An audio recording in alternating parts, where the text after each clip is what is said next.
Hello, this is a pretty exciting game played on IGS where black killed a big dragon at first, then white managed to kill another dragon and come back a lot in the game, but eventually black still won by 11.5, so quite a comfortable margin, where it was a one handicap, so half a point Komi, but even if Komi 6.5, black still wins by a small margin. So let's check it out. First of all, we have an old school Fuseki pattern.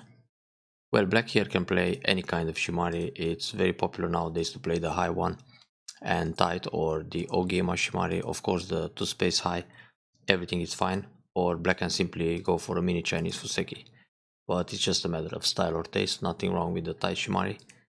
So white splits the right side, but he goes high. Usually white has to play the low invasion, so it's much easier to fix a base. If black attacks from the top, white will go 2-space jump towards the bottom. If black attacks from the Shimari, then white extends in the top, either through 2-space jump or 3-space jump. So there's usually this kind of Joseki, which is very basic, where black induces the corner defense while sacrificing R12. So white played high, black approaches from the right side, that's very good. Black can ignore actually here and think about the approach from the top, but first black can go d3 and fix the bottom. This Joseki is quite common when white has c6. It doesn't matter what other stones are on the board, it's played quite early. Either fix like this or go up. But okay, that can happen later too. So when black plays r8, normally white is supposed to extend towards the top, either r14 or something around here, but black can still slide and take away the base. So that stone being high at q10, it's still kind of floating. So white decided to play away. Now again, black can attach in the corner. So f3, it's much weaker than what happens on the right side. It's true that q10 is weak too, so when black attacks at q13, this q10 it's running, but it's still not easy for black to surround or attack it very severe. So now maybe it's more interesting for black to slide and extend back at h4. This way f3 it's much safer, and now k4 is weak too. So when white goes for a base here, black can attack on the right side. And if white plays something on the right to defend the q10 stone, then black can attack the bottom stone. And well, black can still attach a d3 and harness c2. This is always a way for black to fix the lower left corner. So black has a base and white k4 is still running, so white will either play something like this or an extension, and then black has time to play the move on the right side. So black rushed to attack at q10, then white jumps. Now white can play a kick, e3. If black comes out, white takes away the base, black extends again. White can play a few forcing moves to create a heavy stick and then extend for the base on the bottom side. And this group is still running for black, so must jump again somehow. So white escape here, but there is nothing to do to those two stones right now, so black can play away. That's a big point too, but it's still urgent to do something with f3, so slide and extend back to make a little base. Well, playing the top at f17, it's a large point too, is the most open area, so why not? Now here black played very calm, the double up, because r13 is in place, but in order to help the f17 stone, black should consider a pincer, for example m17. If white goes in the corner, simply separate, let white live in the corner, no problem, and then set up the moe in the top, which is also related to f17. White still owes a move in the top left corner. Now with the double up, white can extend, which is fine, to make a base, and then black should extend also around j17. Now white came back to fix the lower left corner. It seems like white is playing some sort of random moves. One in the top, one on the right, one on the left, trying to confuse, I guess. It's quite important for white to extend in the top. So now if black plays L17 and white tries to surround the lower left stone, black will surround the top, so the trade is not too bad. Actually, it's like black played the move here, white answered, then it's surrounded, so white can invest in lots of moves in this lower left corner. Black doesn't have to run out directly. Here, for example, when you have a co-fight, you can think about disattach. Then if white doesn't answer, you push through, And if white answers, you can block like this, threatening to break the corner, then run out with sabaki shape, much lighter, easier to escape in the middle like that. So simply going out, the group is still kind of heavy. White can play here, then you gotta jump again and so on. So white got the extension in the top. Then black plays a double kakari, this is very good. White jumps out, black gets the corner. Interesting counter pincer by white. But actually here, white should focus in the top side instead, because white already has an extension at L17. So simply play G16, then block G17, and defend in the middle. So white goes for outside thickness. White can actually also block D17, then jump out. Because even if black extends J17, it's a tiny group inside the top. I mean, compared to what happened in the game, this is a more decent result for white. So when white plays this pincer, black connects, that's good. Black can also consider B18 here, but this is fine. Then white goes down. E16 is very good. Oh wait, so far it's all forced. Then Hane. Before this Hane, black should cut at F15. If white extends here, black will play the Hane, and now it's difficult for white to block. Because when black cuts again, this will lead to the stone formation, where black will squeeze from the outside, and it's really terrible for white. So it's good to play the Atari first, and here white might consider to give the Ponuki. So if white plays Atari, black will capture, and again white has a problem with B16, and probably white is going to play moves like E13. And later on, black can play B16 and connect in center. This is a good endgame, but no rush. So black shouldn't start with B16, but prepare first, Atari. So this was Sente. Now Atari from the top, okay. White defense, he doesn't want to give a Ponuki. This is some preparation. The way white should protect here, it's a Kosumi at P18, so he's threatening to jump into the corner next. It's not just defense, but it's an active defense. If black blocks, white will take Sente, and if black plays away, which is normal right now, white can later push and reduce the corner. So white just defended. Black is looking to attack these two stones on the right, that's good. This is okay, makes a little base and attacks the lower stones. Black extends again, so far so good. Black is building while attacking, but now the two stones got weaker, so it's time to jump out. That's fine. Here, white can think about the pip from the right or from the left to make the group heavy and then attack again. Because black is actually jumping inside white's sphere of influence, so it's going to be quite difficult. But white wants to build a territory on the left side, therefore he attacks like this. Black caps, this is good. Go out and attack. Then attack the stones on the right. Well, with this kind of move, it's like inviting white out into the middle. So it's more interesting for black to play a move like Keima here and push the white group into the thickness at the top. So when white comes out, just Hane and keep pushing into the wall. Playing like this, it's an invitation to come out. White goes out, but somehow white still got trapped.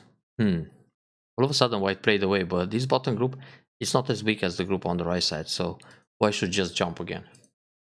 So here white switched to the bottom, and now his group on the right side starts to get in trouble. So black managed to surround the group. White is looking for some eyes on the edges, which is good. That's one eye, but now he fails to make the second one. It's actually not that easy. So Sly, okay. Here white can play R11, but black will jump like this. Yeah, that's a problem. So he pulls back, push again, turn, and so far there is only one eye. White pushing. Now it's really difficult. The group gets surrounded and killed. So this will be actually the end of the game. white should resign here, but he's still struggling. Black comes out. Actually, black here can connect. Then when one pushes through, go out. And then think about the cut. Or double up like this, and Atari again from behind to force the eye. So go out, still not the second eye. Catch this stone in the net. Actually here, it works to play the net directly. If white pushes like this, black can connect and is threatening the cut. So Atari first. Here it's actually good for black to play Atari from R6. This will capture the stone and it doesn't allow more forcing moves in the middle. So when white Hane on the right side and black takes, this doesn't really help white because he still got only half an eye on the side. I mean, there is no way to improve the eye shape for those 3 stones on the second line here. So it really doesn't matter if he gets another forcing move like that. Therefore, in this case, it's good to play R6. This Atari under, it's played when we suppose the group is alive and then he wants to play the Hane T9 in Sente, and like this is not going to be Sente, but here it doesn't matter. You don't want more forcing moves from the middle.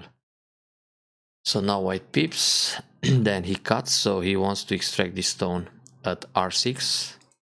Therefore, black plays another move. So if we have R6 in place and white goes here, then cuts, black doesn't take at S7 because he's not threatened. So black can play, for example, a jump like this and come out, and now the 2 stones will die, so the central group is connected. And that's important because later the middle group died. So you gotta pay attention how to play with good agi instead of bad agi. Peep, then cut, take the stone, okay. White connects. Now black has to pay attention in the middle with that group. First of all, black can play here, threatening to cut the tail. This will help. Then Atari, and then think about a way to net those stones.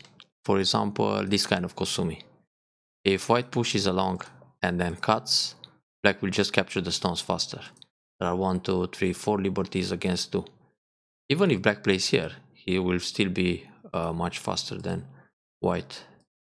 But it already works to play to take away the liberty directly. These cuts are not a problem. So this would be game over and black doesn't lose the center group. So white comes out. This move is not necessary. There is no Y for white by playing T13. So let's say black goes here first.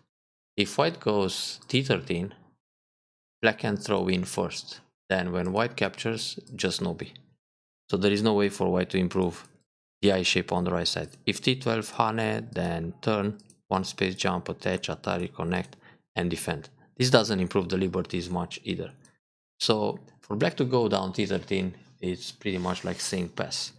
At least if black wants to fight the semi-eye, he's supposed to take away liberties and go T12 instead.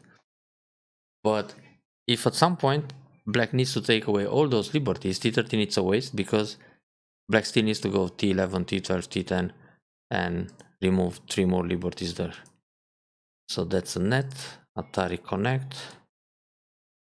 Yeah, you gotta take the 2 stones. This is correct too. Here it also works to cover like this. Then Atari. So wedge. Okay, that's safe. Actually here black can cut. When white goes down, black will descend, push, block, turn, connect. There are only 4 liberties and those stones die inside. So you don't need to give in and donate more points. Now it still works to play here. Then when white connects, connect under.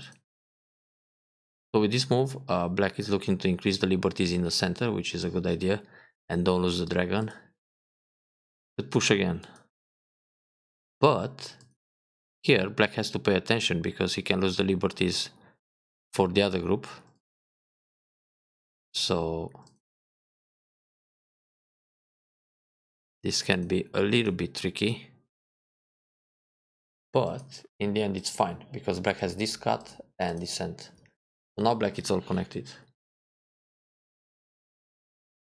Kosumi, let's see what happened in this fight. How come the big dragon in the middle died after such a nice kill. Okay, that's good. Oh, Atari first, fine. Peep, that's also okay. Now Hane, that's very good. But then you shouldn't double Hane. It's time to play Atari and Atari to force white make a small life in the top. And this will actually help the cut. If white Atari here capture, if white Atari like this, you can go down, and if he wants Atari again, he will self Atari. So the sequence is forced, and it's important to go H18 first. If he gives the two stones, then it's fine. You're all connected. So like this, it's a bit different. Now, black has to win the semi with the middle group, and we can see that T13 was a complete waste. Because anyway, black needs to remove all those liberties.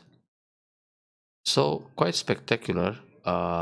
White wins. Sorry, black wins the race by 1 liberty. Yeah? 1, 2, 3, 4. 1, 2. Yeah, 4 against 3. That's a small move. And in fact, black can also cut, because if white goes Kema, black will push again, clamp, Atari, throw in, and just connect. Then Atari from the outside, and Atari again. So it's a race by 1 liberty. Also for black, it's good enough to play the second line. When white connects, black connects. So this way, black is giving up those stones in the corner. This is connected for now. That's fine too. Atari sacrifice, that's okay. But wait a second. Yeah, this is also good. So how come white is coming back and kills the other half? Ah, yeah, here. This was the magic. Atari, very good. Okay, this Atari is good too. And now, black should play the Nobi. If black plays Nobi first, white needs to connect here against an Atari and Dame Tsumari. If white connects under, black goes Atari and captures these guys. So, when white connects here, black can push through. Now black has 1, 2, 3 liberties, and white has only 2. So if white wants to connect to the right, push and Atari under. If white wants to connect on the left, Atari, Atari, and capture everything by 1 liberty. So this is a much better way to keep everything connected, and the center is there too. So here, white got away with this capture, and then black should protect this way, because the group in the center is still pretty dead. It's very difficult to create 2 eyes in this area. That's it, 1 eye only. So this move is not necessary. There is no way for white to build eyes around here. Better just make sure white is not going to push and cut, which happened. Now there are 1, 2, 3 against 1, 2, 3. Ah, so it's another semi. Yeah, this is 1 by black. Hang on. It's okay to connect here 1 time. Let's see the liberty race with the other group. So first of all, push here. Then on this Atari, capture the group. White connects, push again. White takes a liberty, black takes a liberty. How is this race? Good for black, because black has an eye and white cannot approach. Nice, so actually black could still kill everything. So that's an eye, that's fine. But the problem is, now white can make 2 eyes. So when white makes 2 eyes, the black group is just dead without playing more moves inside. So puck. Huh. What if black just goes here to make some liberties? So if white cuts, black will Atari and connect. White needs to approach. Black and Atari. White will Atari. Black will capture this group, and then there are 2 more liberties. When white plays here, black takes a liberty, and there are 3. Oh no, this is close. So white still wins the semi faster. Okay, so therefore, black had the options to fix the problem earlier by playing e3. that was the magic. Now it's a bit too late. Well, at least white played inside several times to remove the dead group. And yeah, not much to do. In fact, here it's more interesting for white to capture this group, because when white connects here, black will cut with Atari, and these 3 stones will die inside by default, then push in the corner, or actually jump, destroy a few more points, and that's it. Count the game. Still a win by probably 10 to 15 points. Well, when black pushes here, white can hane and then connect. But now it doesn't really matter anymore. It's in fact a little better to play hane under and connect, because for white it's centered to play J1. For white it's not centered to play hane in the top left corner. A16 or A15 are both for white and black. But here it was centered for white to play that combination. Then he saved the tail. So in the end, black could win by more points, but quite an exciting game nevertheless. Enjoy the review and don't lose the dragon after killing the dragon.